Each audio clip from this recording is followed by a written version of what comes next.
हमारी governing body की meeting है, रोगी कल्याण समिति डिस्ट्रिक्ट हॉस्पिटल की।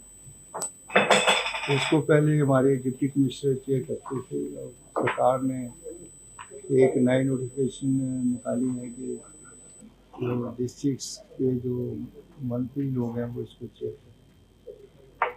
तो इसी के संदर्भ में आज ये बैठक रखी हुई है और इसमें जो हमारे पिछले फैसले थे उन फैसलों के ऊपर कितना वर्क डन हुआ है और किस किस एजेंसीज को वो काम दिया गया। लैंड डिपार्टमेंट्स में जैसे पीडब्ल्यूडी डिपार्टमेंट्स को कुछ काम दिया था, कुछ ब्लॉक को दिया गया है। तो उसकी प्रोग्रेस जो है क्या हुई इसको जरा देखा गया। और जो बजट है हमारे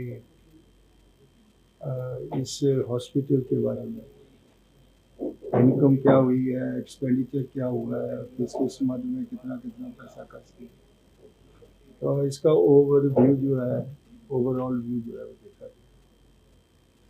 और हमारी सोच ये है, खास करके हमारी वर्तमान सरकार, कि जो हमारा हेल्थ सेक्टर है, स्वास्थ्य सेवाएं जो है, ये हमारी टॉप मोस्ट प्रायोरिटी है।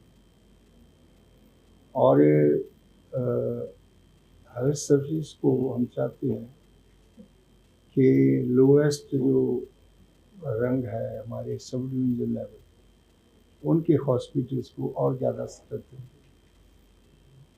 और जो स्पेशलिस्ट डॉक्टर्स थे वो ज़्यादा करके मेडिकल कॉलेजेस और डिस्ट्रिक्ट हॉस्पिटल में होते थे। आज हमारे सब डिविजनल लेवल के हॉस्पिटल हैं उनको भी फुली इक्विप्ड किया गया है। उसका एक बड़ा उदाहरण मैं आपको बताऊँ कि मेरे अपने सिविल हॉस्पिटल ज्वाली में अब हमारी स्पेशलिस्ट डॉक्टर्स मेडिसिन में भी लगा है, गायनी में लगा है, पेडियाट्रिक्स में लगा है, और इस तरह से सर्जरी में लग गया है, ऑर्थो में लगा है, अथीसिया का डॉक्टर्स आ गया।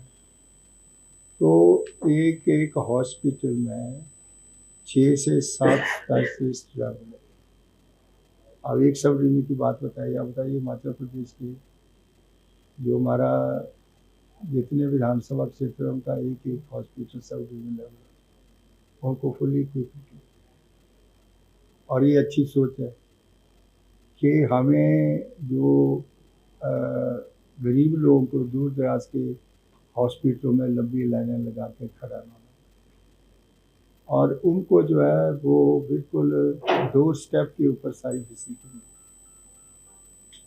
और इस तरह से हम तो ये कहते हैं कि जो सब डिवीजन लेवल हॉस्पिटल्स के पेशेंट्स अगर कोई इस तरह के हैं उनको डिस्ट्रिक्ट हॉस्पिटल में ही रेफर किया जाए। और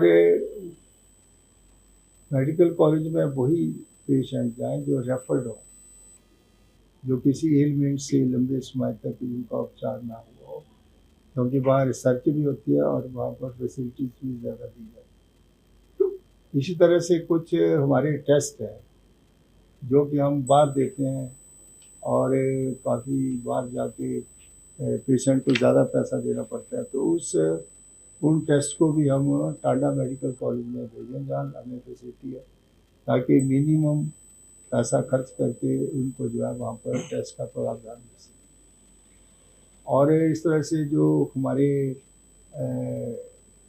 जो मेडिकल फैसिलिटीज़ हैं जिनको हम डिस्ट्रिक्ट लेवल मेडिकल कॉलेजेस में, उनको भी हमने रिवाइज़ किया है कि कितने बेड के पीछे हमारी जो है वो पैरामेडिकल कितनी हमारी नर्सेज होनी चाहिए, कितनी जो है स्टाफ नर्सेज होनी चाहिए, कितने मैट्रन होने चाहिए। और जो हमारा खास करके इन्वेस्टिगेशन जो हैं हमारे हॉस्पिटल्स के, उनके लिए पैरामेडिकल स्टाफ की बड़ी कमी है।